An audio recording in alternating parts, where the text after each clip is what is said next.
लोकसभा निवडणुका तोंडावर आल्यात। अशावेळी प्रत्येक नेता आपली ताकद वाढवण्याचा प्रयत्न करतोय। मात्र अशातच ऐन निवडणुकीच्या तोंडावर मुख्यमंत्री एकनाथ शिंदे यांचा पाय खोलात जात असल्याचं पाहायला मिळते आणि यामुळे पुढचे मुख्यमंत्री एकनाथ शिंदे होणं शक्य नाहीये अशी कुजबूज सुरू आहे। मी असं म्हणण्याचं कारण काय, नेमकं काय घडतंय हे सगळंच या व्हिडिओच्या माध्यमातून जाणून घेऊयात। मुख्यमंत्र्यांचं बंड।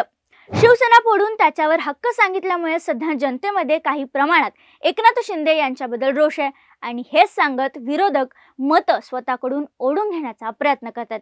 जोपर्यंत निवडणुका होत नाहीत तोपर्यंत शिंदेंनी आमचा पक्ष घेतला असं सांगत विरोधक शिंदे यांची इमेज डॅमेज करू शकतात आणि विश्वासघाताचा ठपका पडल्यामुळे शिंदेंना पुढची निवडणूक जड जाऊ शकते। गुन्हे आणि गुन्हेगारांसोबतचे फोटो। आपली राजकीय इमेज कधीही चांगली असणं, लोकांपर्यंत तशी पोहोचणं हे प्रत्येक सत्ताधारी नेत्याचं काम असतं। मात्र ती इमेज डॅमेज झाली तर भले भले राजकारणी लयाला जातात। याची अनेक उदाहरणं देखील आहेत आणि तसंच आता शिंदेंसोबत घडणार असल्याची कुजबूज सुरू आहे। काही महिन्यांमध्ये एकापाठोपाठ झालेले खून हल्ल्यामुळे हे असं होते। आता त्या नेमक्या घटना काय होत्या सांगते। 5 जानेवारी रोजी पुण्यामध्ये कुख्यात गुंड शरद मोह याची खुलेआम गोळी घालून हत्या करण्यात आली। त्यानंतर मुंबईमध्ये भाजपचे आमदार गणपत गायकवाड यांनी शिंदे गटाचे नेते महेश गायकवाड यांच्यावर पोलीस स्टेशनमध्येच गोळीबार केला।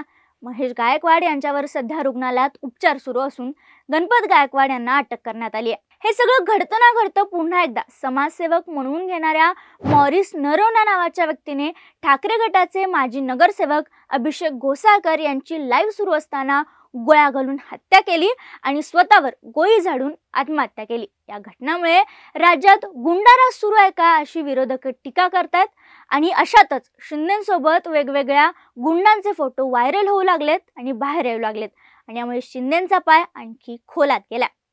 पहिला फोटो बाहेर आला तो म्हणजे मुख्यमंत्री शिंदे यांचे सुपुत्र श्रीकांत शिंदे यांच्यासोबतचा एका गुंडाचा फोटो।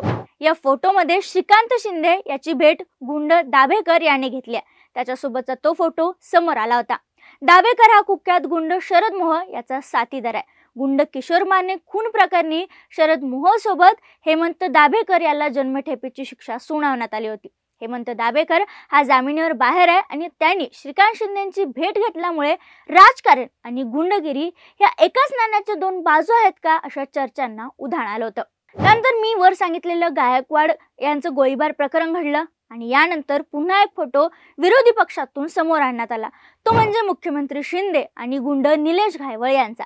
यावर ट्विट करताना राऊतांनी महाराष्ट्रात गुंडाराज, गुंड आणि दरोडेखोरांनी गुंडांसाठी चालवलेलं राज्य, हे महाशय कोण आहेत, कायद्याचे राज्य असते काय असं लिहिलं आणि हा सवाल उपस्थित केला होता। निलेश घायवळ याच्यावर देखील सध्या खुनाचा प्रयत्न, खंडणी असे गंभीर प्रकारचे गुन्हे दाखल आहेत। यानंतर संजय राऊत यांनी एकनाथ शिंदे यांचा अजून एक फोटो ट्विट केला।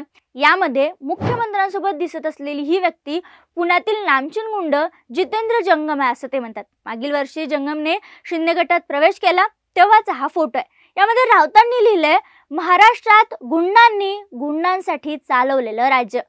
त्यापाठोपाठ मुख्यमंत्री एकनाथ शिंदे आणि लाल सिंग नामक व्यक्तीचा फोटो राऊतांनी ट्विट करत फडणवीसांना सवाल विचारला होता। माननीय गृहमंत्री महोदय, हे लाल सिंग महोदय आहेत।